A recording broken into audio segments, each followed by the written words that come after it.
Gideon Nash found the woman standing in his stable at dawn, holding a rope, not threatening him with it, offering it. Her hands trembled as she extended the coiled length toward him, but her eyes held something worse than fear. They held purpose. She wore a dress that had seen better years, torn at the hem, dust coating the fabric like she'd walked through the night. Behind her, his horses shifted nervously, sensing something wrong in the air. When she spoke, her voice didn't match her appearance. It was steady, certain. "Take me as your prisoner. Save my family." Gideon stood frozen, coffee cup halfway to his lips, trying to understand what kind of madness had walked into his stable. Women didn't offer themselves as prisoners. Not here, not anywhere. But before he could respond, she added something that made his blood run cold. "Sterling Maddox sent me to you. Specifically. 3 days earlier, Willa Glenn had been a different woman. She'd had a home, modest but hers. She'd had her 2 children sleeping safe in their beds, her younger sister recovering slowly from fever in the back room.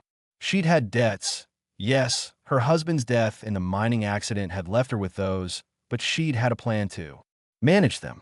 A way forward, a future that didn't involve standing in a stranger's stable with a rope in her hands.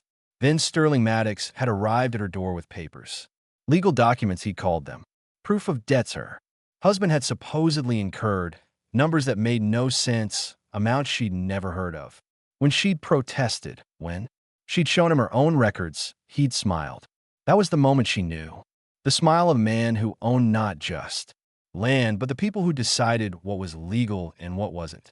"You have 3 days, he told her, folding the papers. With deliberate slowness. "Pay what's owed, or I take the land. And since you have children with nowhere to go, well," he'd let the sentence hang there, the threat more effective for being unfinished. That night, Willa had held her daughter close and made calculations. She had nothing Maddox wanted except the land itself. No money, no valuables, nothing to bargain with except the thought had come to her like a whisper from some desperate place. Inside, Gideon Nash, the rancher everyone said was powerful enough to stand against Maddox, the man who'd lost his own wife and live alone now and needing no one. If she could convince him to use his influence, if she could offer him something in return, she'd walked through the night to reach his property, rehearsing the words, knowing how they would sound. "Insane, disparate, impossible."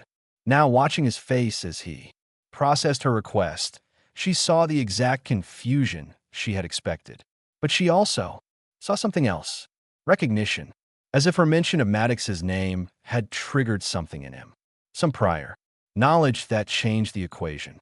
Gideon set his coffee cup down slowly on the stable workbench. When he spoke, his voice was careful, controlled. "Maddox sent you to me specifically. What does that mean?" Will's grip tightened on the rope.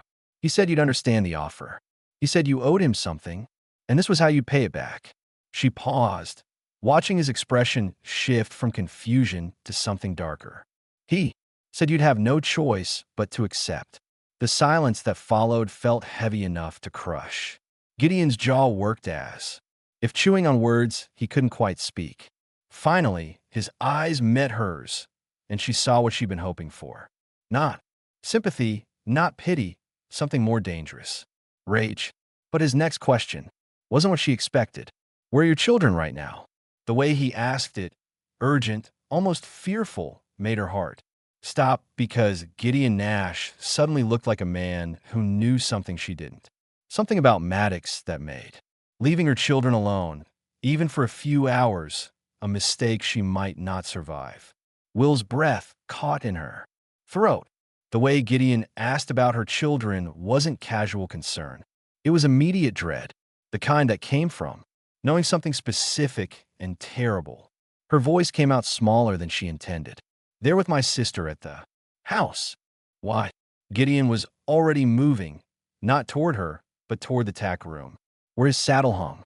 His hands worked with practiced speed, lifting the heavy leather, checking the cinch with fingers that had done this 10,000 times. "How sick is your sister?" "She's recovering. The fever broke 2 days ago." Willa stepped forward, the rope still clutched in her hands. Forgotten now. What do you know? What's Maddox's planning? He didn't answer immediately. Instead, he led his horse from the stall, a large roan mare that huffed softly at the early hour. As he threw the saddle across the animal's back, his jaw was set tight enough to crack stone. Finally, without looking at her, he spoke. Maddox doesn't send people to make deals. He sends them to create leverage. He pulled the cinch tight with more force than necessary. If he sent you here, it means he's already at your house. The words hit Willa like a physical blow. Her knees nearly buckled. The rope fell from her hands to the stable floor as the full weight of her mistake crashed over her. She'd left them. She'd walked through the night thinking she was being clever, strategic, sacrificing herself to save them. But she played directly into whatever trap Maddox had set. No, the word came out broken. No, he gave me 3 days, he said. He lied. Gideon swung himself into the saddle with fluid efficiency, then extended his hand down toward her. Can you ride? Will stared at his hand. This wasn't how this was supposed to go. She'd come here prepared to beg, to bargain, to offer herself as collateral for his help. Instead, he was already helping, already moving, and she didn't understand why. You don't even know me. Why would you? Because I know him. Gideon's voice was hard as iron.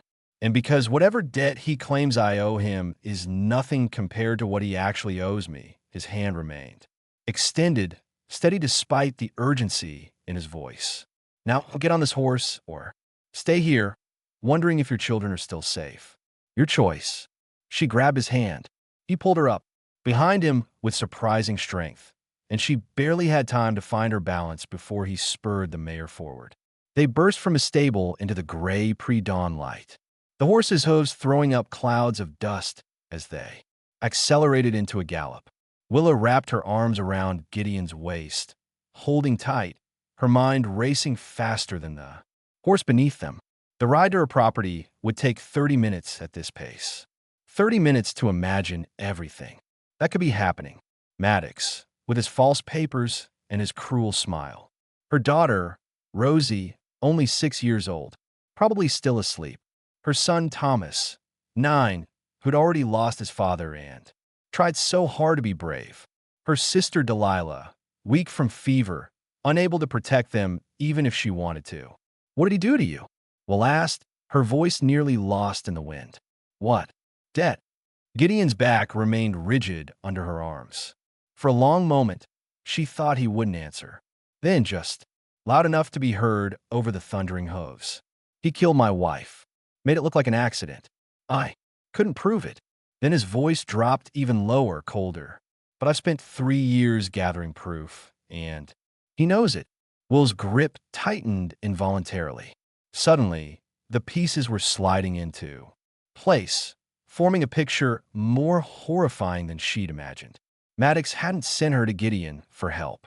He'd sent her to distract him, to pull him away from whatever evidence he'd collected, to make him choose between vengeance and saving strangers. He's not at my house for the land, she whispered, understanding flooding through her. He's there because he knew you'd come for my children. He's using them as bait, Gideon finished, and his voice held no surprise, only grim confirmation. He's forcing me to choose. Leave you and your family to him and keep my evidence safe. Or ride to save your children and give him time to destroy everything I've built against him. The mayor crested a rise, and in the growing light, Willa could see smoke rising in the distance. Thin, dark smoke that shouldn't be there at this hour, coming from the direction of her property. Her house was burning. The smoke wasn't coming from the main house.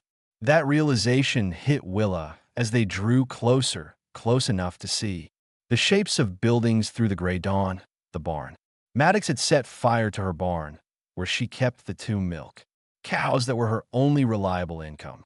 Where Thomas stored the firewood he'd spent weeks cutting, where everything flammable and valuable was concentrated. Gideon pulled the mayor to a halt at the property line, his body tense, scanning the area with calculated precision. 3 horses stood tied to Willa's fence. Expensive animals well fed and groomed Maddox's horses, which meant at least 3 men here with him, maybe more. Stay on the horse, Gideon said, already dismounting. If this goes wrong, you ride straight to town. Find Sheriff Harland. Tell him everything. Heron works for Maddox, Willis said bitterly, sliding down despite his order. Everyone knows it.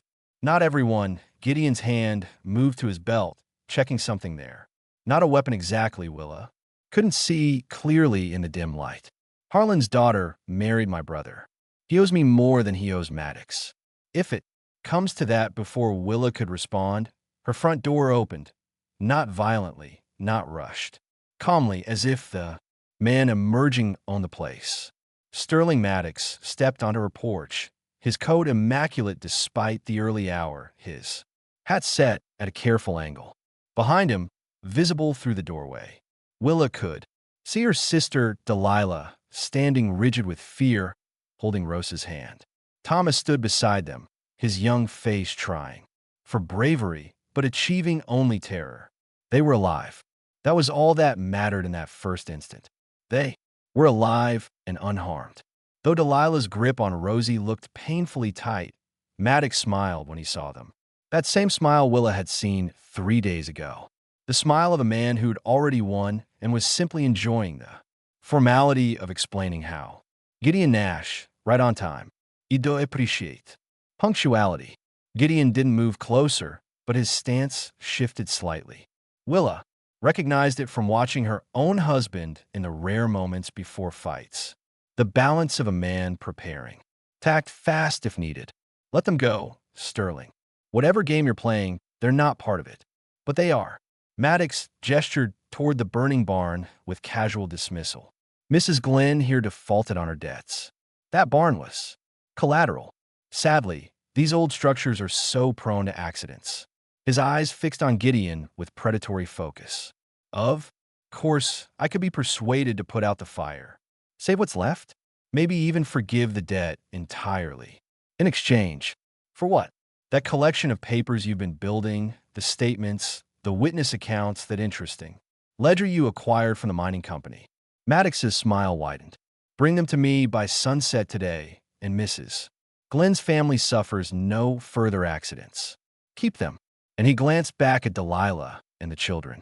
Well, houses burn so much faster than barns. Willa felt her stomach drop. She'd thought she understood the trap. But this was worse. Maddox wasn't just using her children as bait. He was offering Gideon an impossible choice wrapped in the illusion of mercy. Trade 3 years of evidence for the lives of people he'd never met until an hour ago. You have. Until sunset, Maddox repeated. He stepped back toward the door, then paused as if remembering something. Trivial. Oh, and Gideon, I should mention that I have men watching your property right now. If you try to move those documents anywhere, if you try to make copies or hide them elsewhere, he let the sentence hang with practiced ease. Children are so fragile, aren't they? Anything could happen. He disappeared back inside, pulling the door closed behind him. Through the window, Willa could see him settling into her own kitchen chair, pouring himself coffee from her pot, as if this were a social visit. 2 of his men appeared from around the side of the house, positioning themselves where they could watch both the front door and the barn. Gideon stood perfectly still, his mind clearly racing through options and finding none that didn't end in disaster. When he finally spoke, his voice was so quiet, Willa almost didn't hear it. He doesn't know about the copies. What? We'll turn to look at him. The documents at my ranch, they're originals, yes, but I made copies, sent them somewhere he can't reach. A muscle twitched in Gideon's jaw. But if I tell him that if he knows they exist, he has no reason to keep your family alive. The only thing keeping you all breathing right now is his belief that I'll trade for them. Understanding crashed over Willa like cold water. Gideon could save her children right now by surrendering documents that didn't matter anymore. Let Maddox destroy the originals, believing he'd won, while copies sat safely elsewhere. It was perfect, simple, except Gideon's expression told her it wasn't simple at all. The copies, she said slowly. Where did you send them? His next words made her blood freeze. To the territorial judge in the capital with instructions to open them only if I don't send a specific message. By the end of this month, he met her eyes, and she saw the horrifying math playing out behind them. If I give Maddox the originals, and he destroys them, and then something happens to me before I can send that message, the judge will never see the copies will have finished. They'll sit unopened forever, and Maddox will have destroyed the only evidence you have in your possession. Gideon nodded slowly, which means he needs me alive until the end of the month, but your family. He didn't finish the sentence. He didn't need to. Once Maddox had those documents, once he believed he'd neutralized the threat, there was nothing stopping him from burning down Willa's house with everyone inside. One more convenient accident. One more tragedy in a territory where tragedies happened all the time too. People without money or power. The barn collapsed behind them with a groan of timber and a shower of sparks. And Willa realized they had approximately 8 hours to find a solution that didn't exist. Willa's mind worked through the problem, like threading a needle in the dark. 8 hours sunset, a man inside her house, holding her children. Another man's 3 years of work hanging in the balance. And somewhere in all of this chaos, there had to be an angle Maddox hadn't considered. The message to the judge, she said quietly, watching Maddox through her own kitchen window. When do you have to send it? By the last day of the month, 12 days from now. Gideon's eyes never left the two men guarding the property. It has to be in my handwriting with a specific phrase only I know. If it doesn't arrive or if it's wrong. The judge opens the sealed documents immediately. Willa turned that over in her mind. 12 days. Maddox thought destroying today's documents would end his problem, but only if Gideon lived. Another 12 days, and sent that message, which meant Maddox's plan had a fatal flaw. Unless her breath caught. He's going to force you to write the message before he kills you. Gideon's jaw tightened, confirming her guess. After I hand over the documents, he'll keep me alive just long enough to compose the letter, then stage another accident. Wife dies in a fall. Husband dies in a fire. Territorial judge receives a letter saying, everything's fine. Opens. Nothing. And my family burns with the evidence. Quick, efficient, tidy. Gideon's voice held a bitter admiration for the simplicity of it. That's always been Sterling's specialty, making murder look like misfortune. Willa stared at the smoke still rising from her barn's remains. Her 2 cows were gone. 3 months of firewood, the tools Thomas had inherited from his father. Everything practical and necessary reduced to ash. As a demonstration of power. But something about that bothered her, scratched at the edge of her thoughts. Like a splinter she couldn't quite locate. Why the barn first? She asked suddenly. If he wanted to threaten my children, why not just threaten them directly? Why burn anything at all? Gideon frowned, his attention shifting from the guards to her, demonstrating he's willing to follow through. No. Will shook her head, the splinter working its way free. He's destroying evidence. My barn burned. But what else was in there? She closed her eyes, picturing the space, the cows, the firewood, the tools, and her eyes snapped open. My husband's work papers. He kept them in a trunk in the barn. Records from the mine. Time sheets. Payment receipts. Accident reports. She grabbed Gideon's arm. What if my husband found something? What if that's why Maddox came after us? The change in Gideon's expression was immediate. Sharp focus replacing grim resignation. The mine. Maddox owns controlling interest in the largest operation in the territory. If your husband worked there, he was a foreman. Kept detailed records. Will's heart pounded. He died 6 months ago in a collapse. They said it was structural failure, bad timber, an accident. She met Gideon's eyes. But what if it wasn't? Gideon was quiet for 3 long breaths. Then he spoke with careful precision. My wife was investigating mine safety violations for the territorial governor. She died 3 weeks before she was supposed to deliver her report. His voice went hard as stone. A fall from her horse. Except my wife was the best rider in 2 counties. And the horse came back with burrs under its saddle blanket. Someone put them there. Deliberately. The pieces were falling together now. forming a picture bigger than either of them had seen alone. Maddox wasn't just stealing land. He wasn't just covering up one or two crimes. He was systematically eliminating anyone who might expose what was happening at the mine. Will's husband, Gideon's wife. How many others? He thinks my husband's papers burned with the barn, Willis said slowly. But what if they didn't? Did they? She thought of the trunk. Heavy oak built to withstand weather and time. Her husband had been particular about it, had commissioned it specially. The lock had been brass, substantial.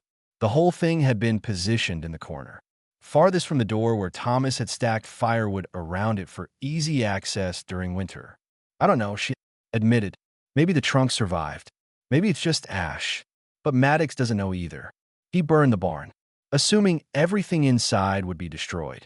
Gideon's mind was clearly racing, calculating angles.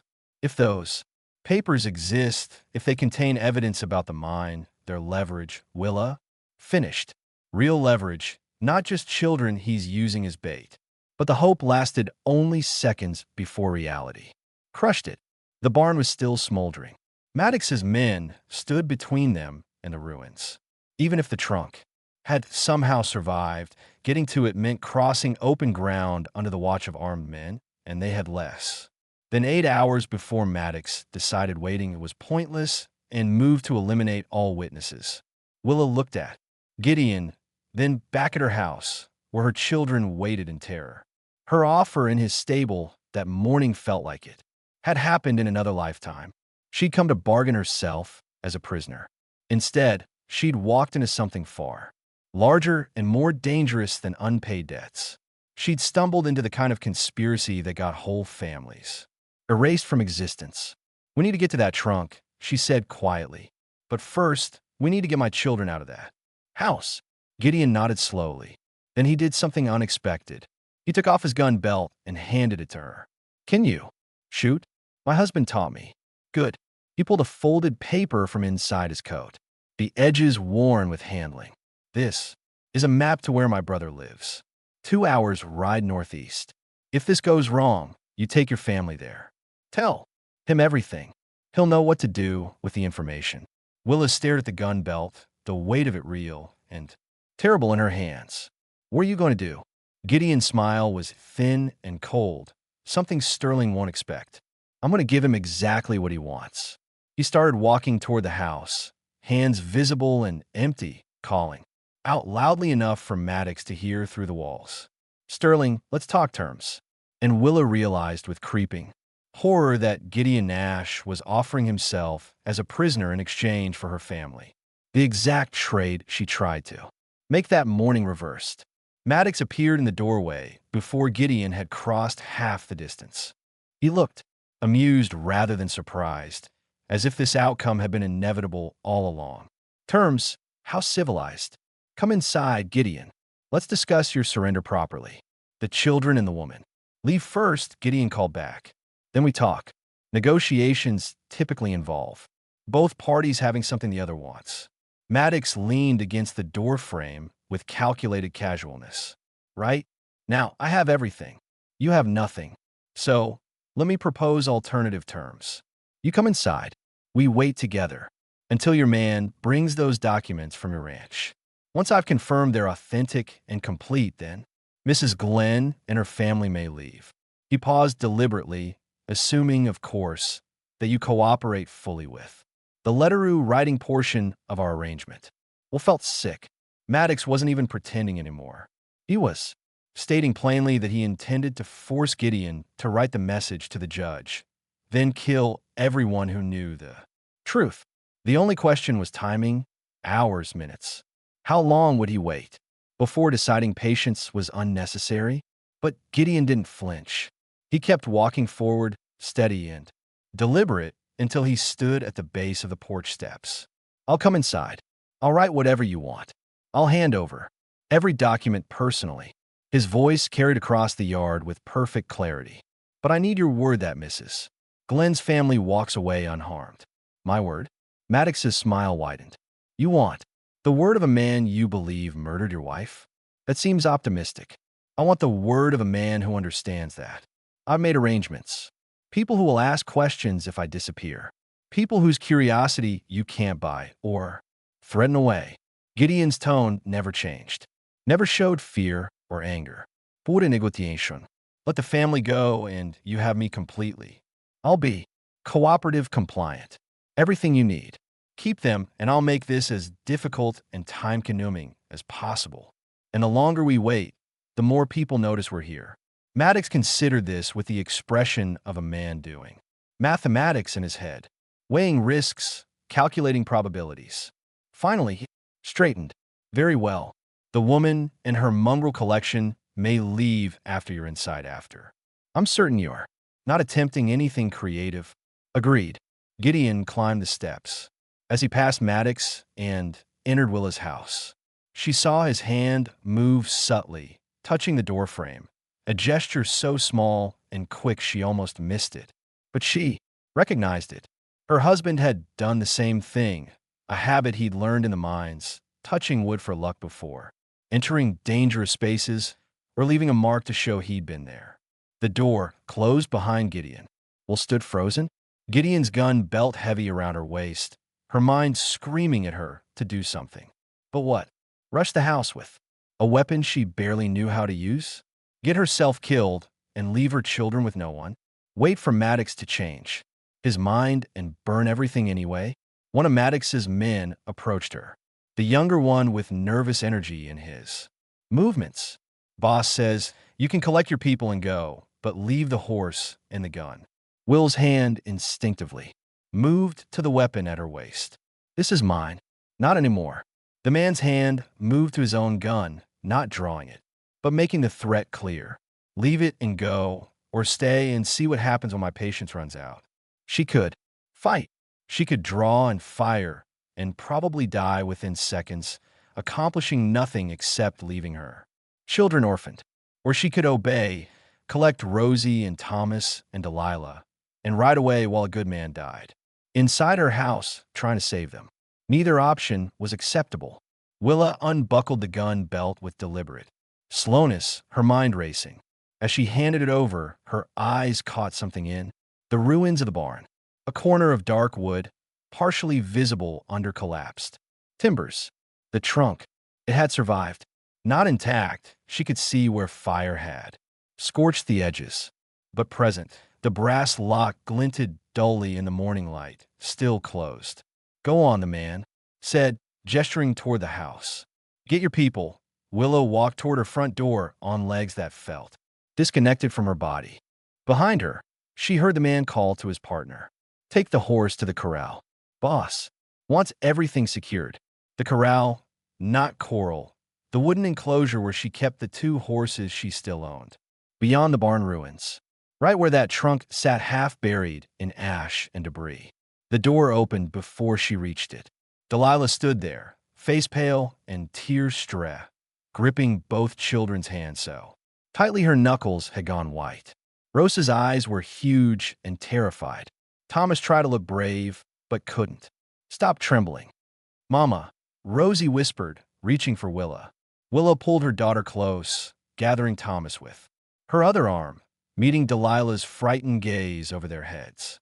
Behind them, inside the house, she could hear Maddox speaking in pleasant conversational tones, explaining to Gideon exactly how this would work, how the man would ride to Gideon's ranch and return with the documents.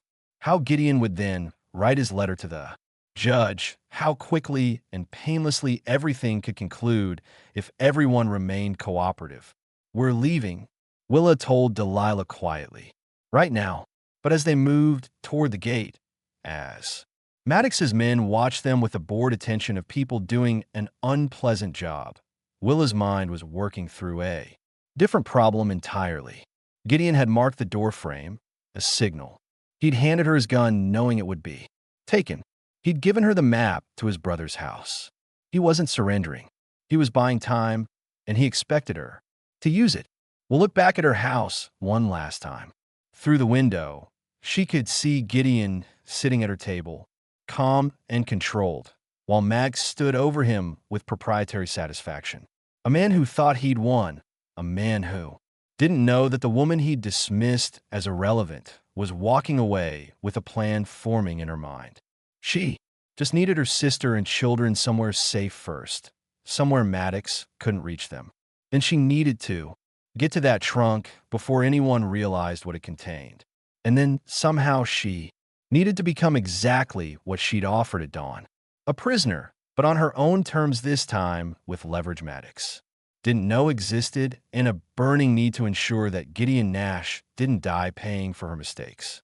Willow rode hard with her sister and children clinging behind her on the two remaining horses. She'd taken the longer route toward Gideon's brother's property, circling wide through the treant where Maddox's men couldn't track them easily. But she had no intention of completing that journey. Not yet. A mile from her property, she stopped at a hollow sheet.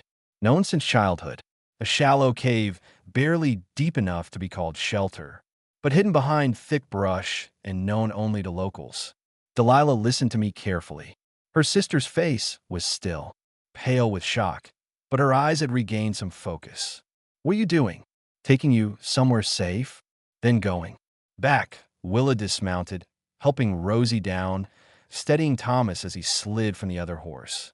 "There's something in the barn ruins.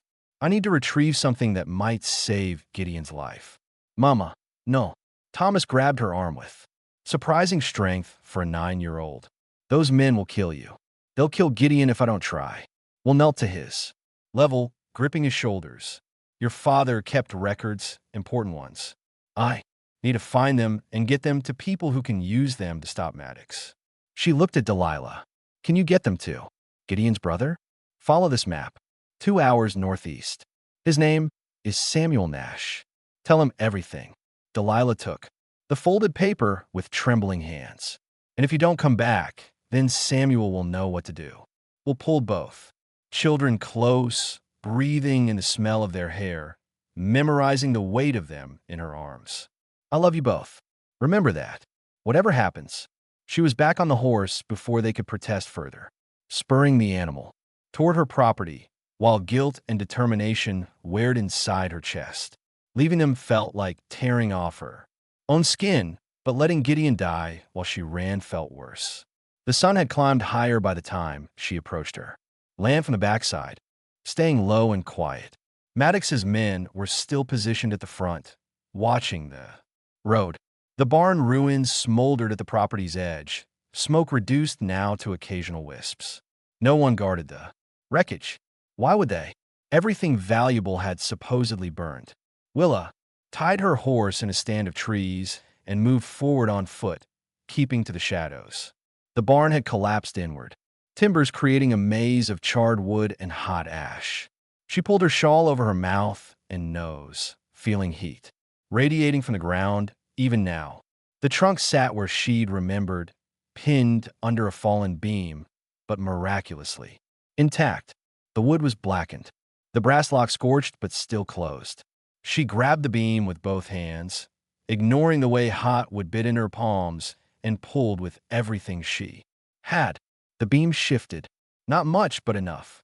She wedged herself into the gap and pushed again, muscles screaming, sweat running down her face from effort and residual heat.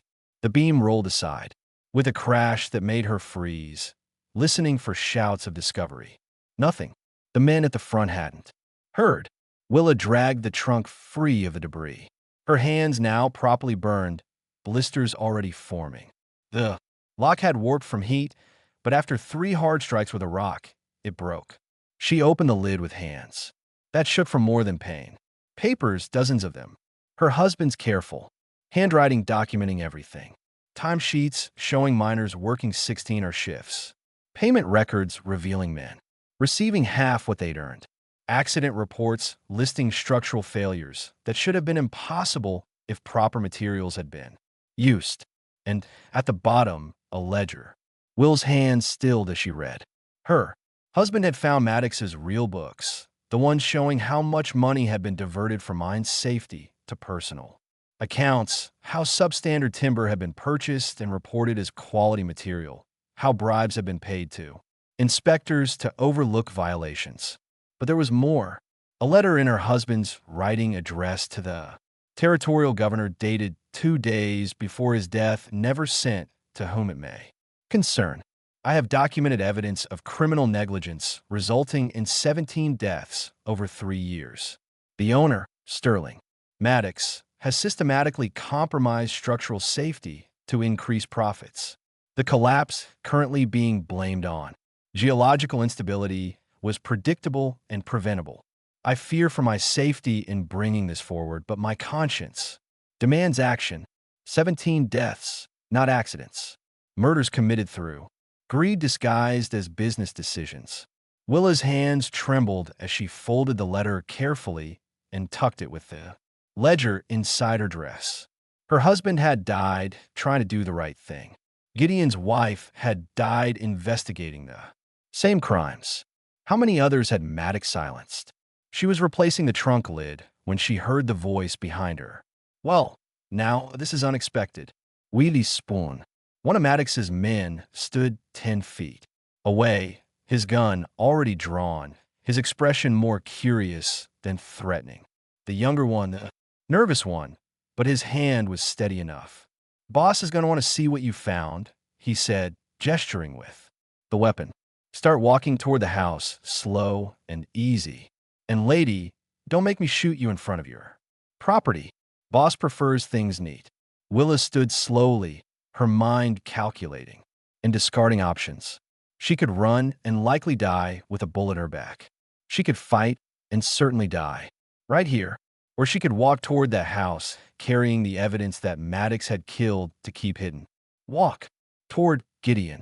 Walk toward the man who'd sacrificed himself for her family. Walk. And as a prisoner, just like she'd offered at dawn. But this time she had something worth trading. Something that terrified Maddox more than any testimony or witness statement.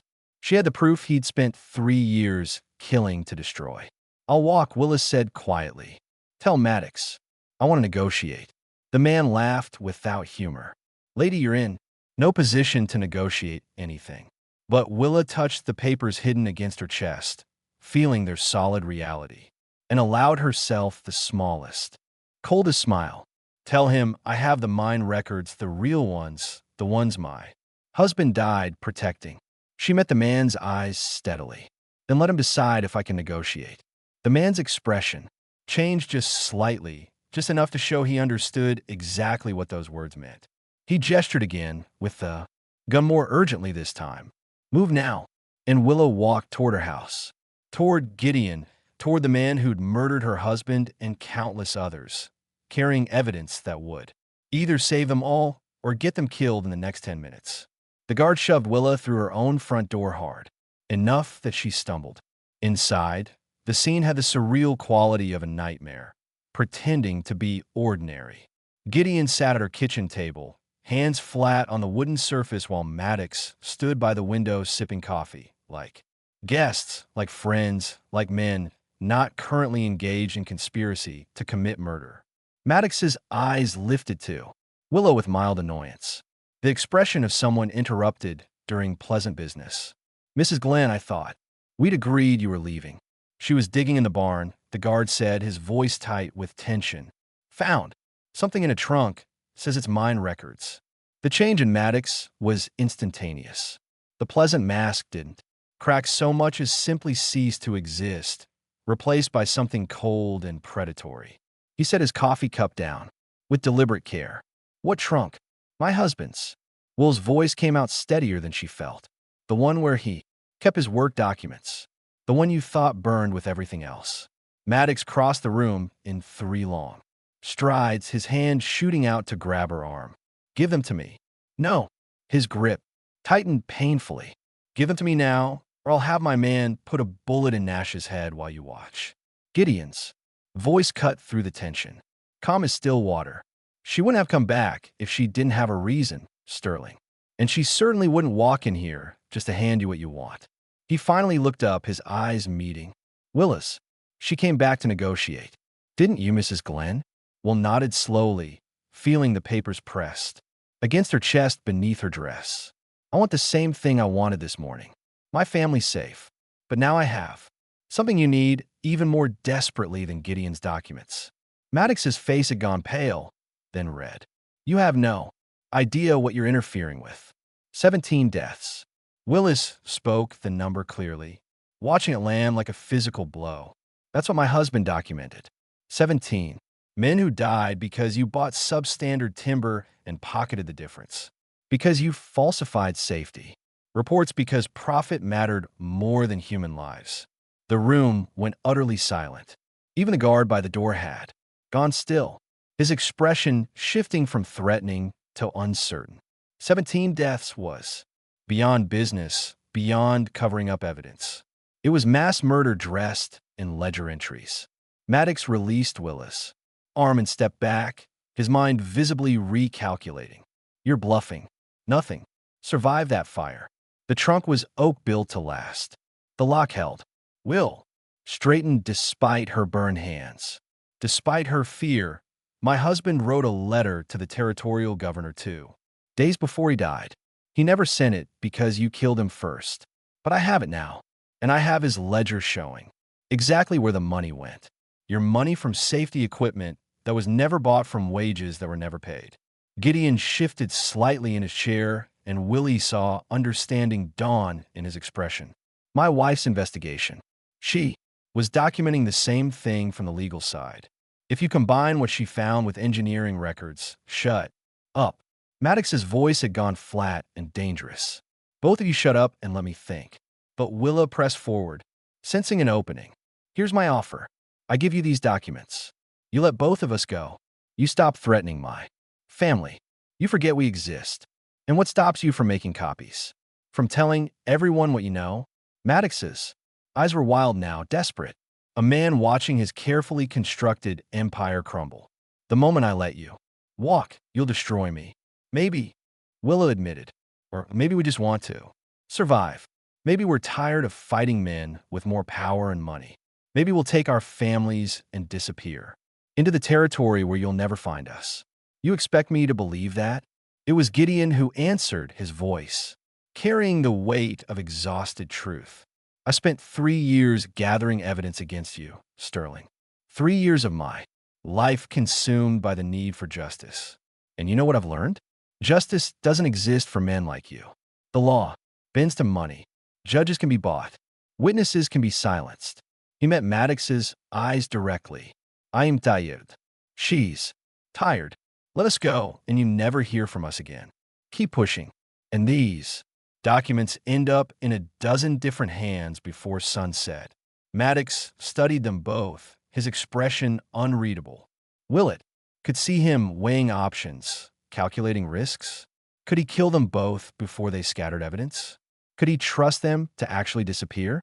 What was more dangerous, letting them live or creating more? Bodies that needed explaining. Finally, he spoke. Where are the documents? Willa's hand moved to her chest. Right? Here. You let us walk out that door, and I leave them on the table. Show me. She hesitated, then slowly reached into her dress and pulled out the folded papers. Maddox's eyes locked onto them with the intensity of a man seeing either salvation or damnation. Willa held them up just out of reach. Do we have an agreement? Maddox's hand moved to his belt, not to a gun, to a knife.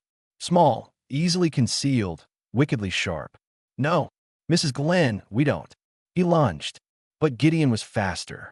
Despite sitting, despite appearing compliant, he exploded upward, catching Maddox's wrist before the blade could reach Willa. They crashed into the table, wood splintering under their combined weight. The guard at the door pulled his weapon, but Willa had already moved, her burned hands grabbing the fallen coffee pot and hurling it at his face. Hot liquid and ceramic struck him square in the eyes. He screamed, weapon discharging wildly. Into the ceiling. Willa hit the floor, papers clutched against her chest as chaos erupted around her. Gideon and Maddox grappled viciously, the knife still caught between them. The guard staggered half-blind, firing again. This shot went through the window, glass exploding outward. Shouts came from outside. The other guard alerted by gunfire. Willa scrambled toward the back door on hands and knees, pain forgotten in the surge of pure survival instinct. Behind her, she heard the sickening sound of impact. A body hitting the floor hard. Someone groaned. Someone Else was running. She reached the door, yanked it open, and nearly collided with the second guard coming around the corner. His eyes widened as he saw her, his hand moving to his weapon. Then Gideon was there, blood streaming from a cut above his eye. Maddox's knife now in his hand. "Run," he told Willa, his voice urgent and raw. "Run now." And as the guard raised his gun, as Gideon moved to intercept, Willa made the choice she'd been avoiding since dawn. She ran. Willa ran through brush that tore at her dress and skin. The documents pressed so tightly against her chest she could feel each crease through the fabric. Behind her, two more gunshots cracked through the air. Then, silence more terrifying than any sound. She didn't stop. Couldn't stop. Not until she reached the trees where her horse waited. Not until she was mounted and racing towards Samuel Nash's property with proof that could either destroy Maddox or get everyone she loved killed. The ride took 90 minutes at a pace that left the horse lathered and heaving. She found Samuel's ranch house exactly where the map indicated and nearly fell from the saddle as exhaustion and fear finally caught up with her body. A man emerged from the house, tall and broad-shouldered, bearing enough resemblance to Gideon that Willa knew him instantly. Samuel Nash. Her voice came out cracked and desperate. "Who's asking?" "Well, Glenn, your brother is at my property. Maddox has him. He sent me here." She pulled the documents from her, dressed with shaking hands. "These prove everything. The mine deaths. The fraud. All of it." Samuel's expression shifted from suspicion to grim understanding in seconds. He took the papers, scanning them rapidly, his face darkening with each page. 17 deaths. This is what Elena was investigating. Your brother's wife. My sister-in-law. Samuel looked up, jaw set with lethal determination. "Where's Gideon now?"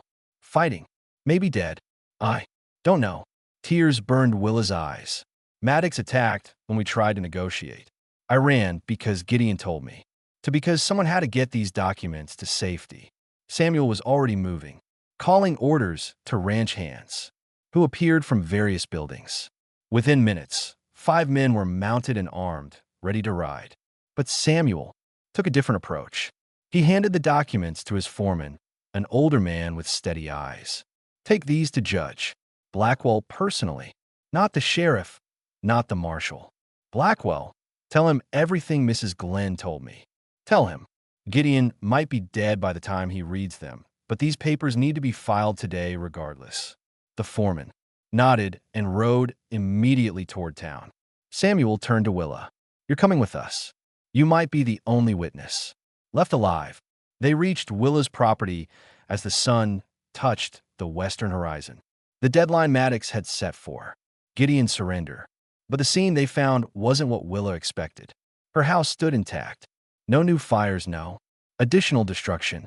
Maddox's horses were gone from the fence. An eerie quiet had settled over everything. Samuel dismounted cautiously, gun off his men, spreading out to cover all approaches. Willa followed, her legs barely holding her weight. The front door stood open. Inside they found Gideon.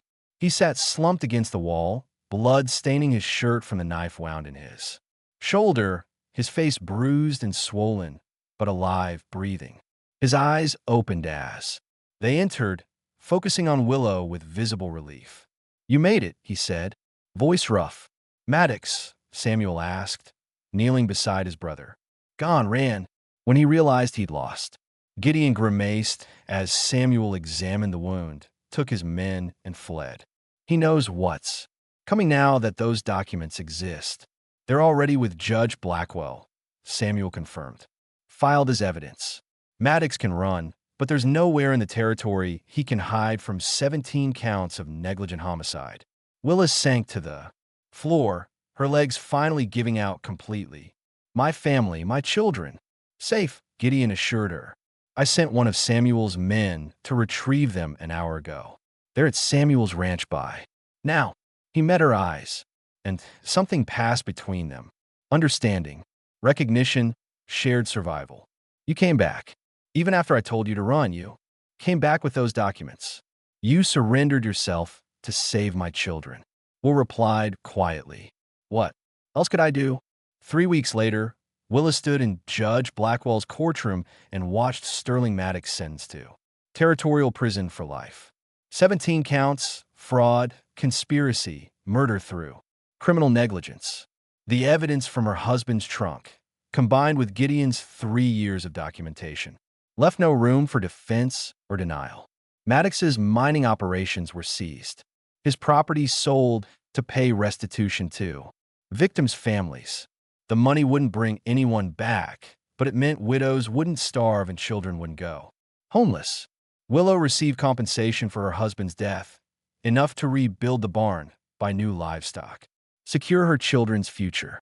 But more than that, she found something she hadn't expected to gain, an unlikely partnership with a rancher who'd risked everything for strangers. Gideon's shoulder healed slowly, leaving a scar he wore without complaint. His evidence had finally achieved its purpose.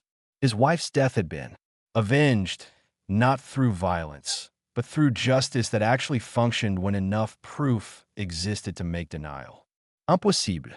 On a clear morning 2 months after Maddox's sentencing, Willa stood in her rebuilt barn with Rosie and Thomas helping feed the new cows.